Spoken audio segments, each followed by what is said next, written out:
ہاتھ پکڑ لینا، جنت میں داخلہ ہو جانا۔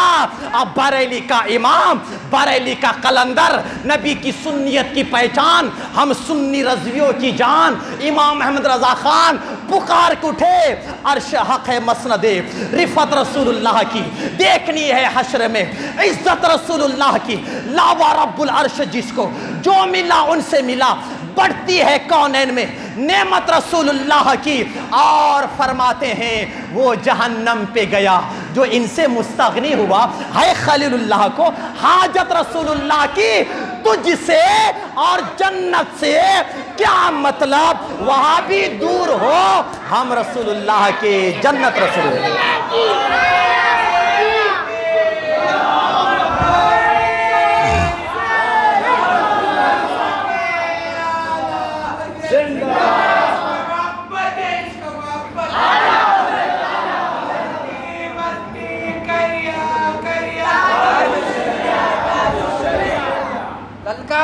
للکار ہے شیر کی للکار ہے، تجھ سے اور جنت سے کیا، پہلی صورت آئینہ پہ دیکھ لینا، پھر جنت کی باتیں کرنا۔ ہاں داڑھی رکھے تو چہرے پہ نور پیدا ہونا، بات دور سے آئے تو معلوم نبی کا دیوانہ آ رہا ہے، اٹھ کر انسان عزت کرے گا، اور چہرے ایسے کبھی کبھی بازو میں کھڑ گیا تو باپ رے کب جاتا کی بول کے دل پہ رہتا۔ تجھ سے اور جنت سے کیا مطلب، وہاں بھی ہم رسول اللہ کے، ہم رسول اللہ کے، اور زور سے ہم رسول اللہ کے، ماشاءاللہ۔ تو کیا قوم کو کیا سبق دینا ہے، رسول کی محبت کا سبق دینا ہے۔ آقا کہتے اپنی اولاد کو 3 چیزیں سکھاؤ، پہلی چیز میری محبت، پہلے قرآن نہیں، پہلے تبلیغ نہیں، پہلے مسواک کی کاڑی نہیں، پہلی محبت رسول، پھر کہتے ہیں میرے آل کی محبت۔ آل میں صرف حسن حسین نہیں ہے، آل میں غوث پاک بھی ہے، غوث پاک بھی تو نبی کا آل ہے، آل میں غریب نواز بھی ہے، آل میں بندہ نواز بھی ہے، آل میں مخدوم سمنا بھی ہے، آل میں میرے اعلیٰ حضرت کے پیر و مرشد حضور آل رسول مارری بھی ہے۔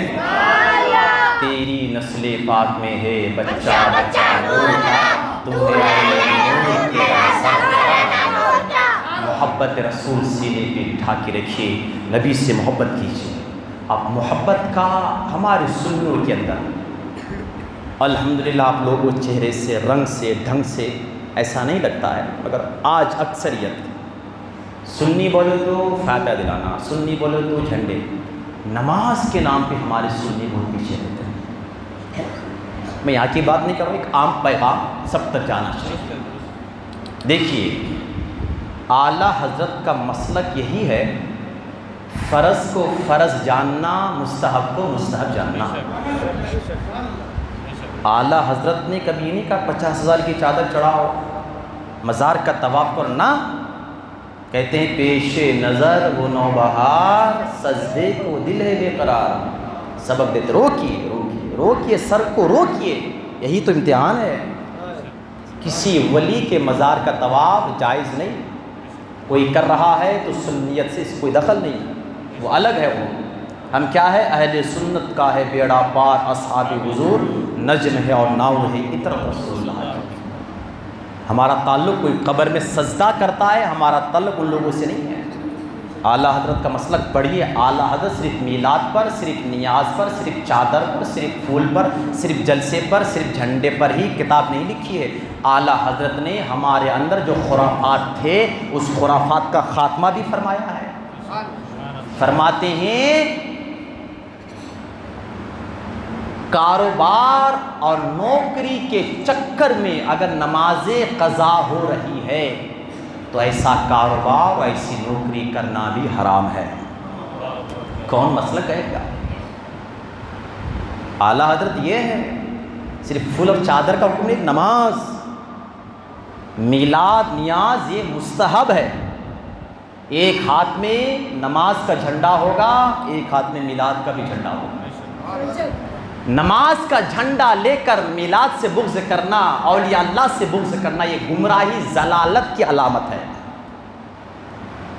ضروریات دین سے انکار کرنا، نماز کا دامن پکڑ کر نبی کی شان پہ گستاخی کرنا، یہ کفر کی علامت ہے۔ سمجھ رہے ہیں؟ علمی نکتہ، یہ بے ایمان کی علامت ہے۔ اور نماز روزے کو چھوڑ کر جھنڈے درگے کو لے کر بیٹھ جانا، یہ لاپرواہی اور نبی پاک صلی اللہ علیہ وسلم کو ناراضگی کرنے، نبی کو تکلیف پہنچانے کی علامت ہے۔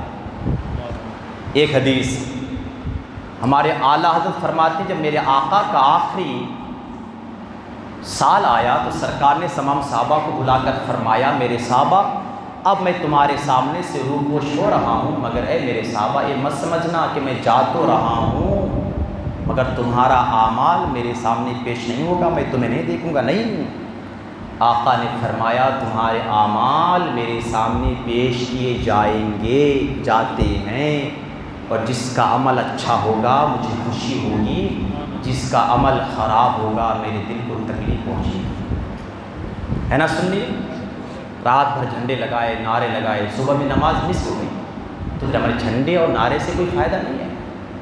اس نعرے جلوس جھنڈے کو بچانے کی نماز بھی ضروری ہے۔ بہت سے دیہات میں ایسا بھی ہوتا ہے، ہم لوگ درگاہ لے لیے، جھنڈے لے لیے، مسجدوں کو چھوڑ دیے، تو مسجدوں پہ آ کر کوئی اور انہیں قبضہ کر لیا۔ ہم لوگ جائیے نا، شان سے جائیے، نماز پڑھیے، اور نماز کے بعد کھڑے ہو کر صلاۃ و سلام پڑھیے۔ سلام کی آوازیں نکلتی رہے گی، پورا محلہ سمجھے گا کہ یہ مسجد ہماری نہیں، مسجد سنت جماعت والے کی ہے۔ پھر جلسوں میں صرف سلام پڑھنا، مسجدوں میں بھی سلام پڑھیں گے، تو اپنے اعمال کو اچھا کرو تاکہ مرنے کے بعد میرے آقا کی بارگاہ پہ شفاعت کی بھیک لے سکے۔ نبی کی سنتوں پہ عمل۔ نوجوانوں، داڑیاں چھوٹی ہے داڑیاں بڑی کرو، داڑیاں نہیں ہے داڑیاں رکھو۔ یہ مت سمجھو کہ داڑھی رکھیں گے تو عورت نہیں ملے گی، ایسی عورت کو ہماری لات جو داڑھی دیکھ کر دیتی ہے، کہیے جو میری نبی کی داڑھی کو پسند نہیں کر سکی میں اس کو پسند نہیں کرتا ہوں۔ یہ خیال نکال دیجیے۔ اور ان بڑے بزرگوں سے کہنا چاہوں گا، ہونڈا گاڑی اے سی دیکھ کر اپنے بیٹوں کو رشتہ مت کرو، نبی کا عاشق دیکھ کر رشتہ کرو، اس لیے کہ جو نبی کی سنت کی قدر نہیں کر پایا وہ تیری بیٹی کی قدر کیا کرے گا؟ جو نبی کی سنت پر چلتا ہے، نبی سے محبت کرتا ہے، وہ تیری بیٹی کی عزت کرے گا۔ ایسے لوگوں سے رشتہ کرو۔ مکار دنیا مطلب کے سارے، چلے جا مسافر کنارے کنارے، یہ دنیا پہ کوئی کسی کا نہیں ہوتا۔ اپنا تعلق نبی سے جوڑ کر رکھیے، نمازوں کی پابندی، ایک ایک سنت رسول پر چلو، نگاہ جھکا کر چلتے پھرتے درود شریف پڑھا کرو، لا یعنی بیکار کی باتیں مت کرو، وقت بلے مسجد پہ آ کر درود کی محفل پہ بیٹھو، علماء سے رابطہ کرو، مدرسے سے رابطہ کرو، واٹس ایپ فیس بک پہ پڑھ کر اپنی زندگی برباد مت کرو۔ یہ زندگی انمول نعمت ہے، لاپرواہی میں سستی پہ اللہ اس کے رسول کو ناراض مت کرو، بلکہ میرے پیر تاج الشریعہ کہتے ہیں زندگی یہ نہیں ہے کسی کے لیے، زندگی ہے نبی کی، نبی کے لیے۔ یہ زندگی انمول بناؤ۔ مرنے سے پہلے تمہارا کردار، مرنے سے پہلے تمہارا اخلاق، مرنے سے پہلے تمہارے طور طریقے اتنے اچھے ہو جائے کہ جب تو قبر پہ مرے گا تیرے سارے گھر والے تنہا دفن کر کے واپس آئیں گے، وہی تیری قبر کو جگمگانے کے لیے مدینے سے بی بی آمینہ کا لال تشریف لے کر آئیں گے۔ اور اگر خدا نہ کرے مرنے سے پہلے نبی کو ناراض کر دیا، نبی کی سنتیں سے منہ موڑا، مسجدوں کو ویران کر دیا، سچ نہیں بولا، ماں باپ کی خدمت نہیں کیا، اور ایسے ہی مر گئے، اور خدا نہ کرے قبر میں سرکار ہم سے چہرہ موڑ لے، ہم سے ناراض ہو جائے، تو قیامت قائم ہونے سے پہلے ہی قبر ہی میں ہماری قیامت قائم ہو جائے گی، پھر ہمیں کون سینے سے لگائے گا؟ اس لیے مرنے سے پہلے سچا عاشق رسول بن کر مریے، تاکہ تیرا جینا بھی قبول، تیرا مرنا بھی قبول. میرا امام کہتا ہے قبر میں لہرائیں گے تا حشر چشمے نور کے, جلوہ فرما ہوگی جب طلعت رسول اللہ کی دیکھنی ہے حشر میں, عزت رسول اللہ کی. لوگوں نماز پڑھیے, نماز میرے نبی کی آنکھوں کی ٹھنڈک ہے. آپ نماز پڑھو گے میرے نبی کی آنکھوں کو ٹھنڈک ملے گی, درود پڑھو گے میرے نبی کی روح پاک کو خوشی ملے گی. مگر نماز نماز سب کے پیچھے نماز مت پڑھنا, یہ مت سوچنا کون ہے تو کیا ہوا.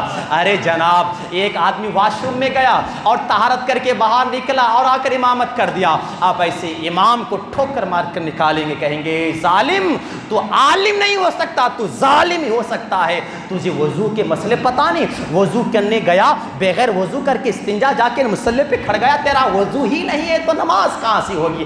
بھائی یہ مسئلہ سمجھ میں آیا, جس کا وضو نہیں نماز نہیں ہوگی, جس کا دل کا ایمان کا وضو نہیں اس کی امامت کیسی ہو سکتی ہے. اسی لیے امامت ہر ایک پر فائز نہیں ہوتا ہے, امامت کا حق اسی کو ہوتا ہے, اسی کے پیچھے نماز پڑھنا جس کی پیشانی کعبے کی طرف جھکتی ہو اور جس کا دل مدینے والے آقا کی طرف جھکتا ہے.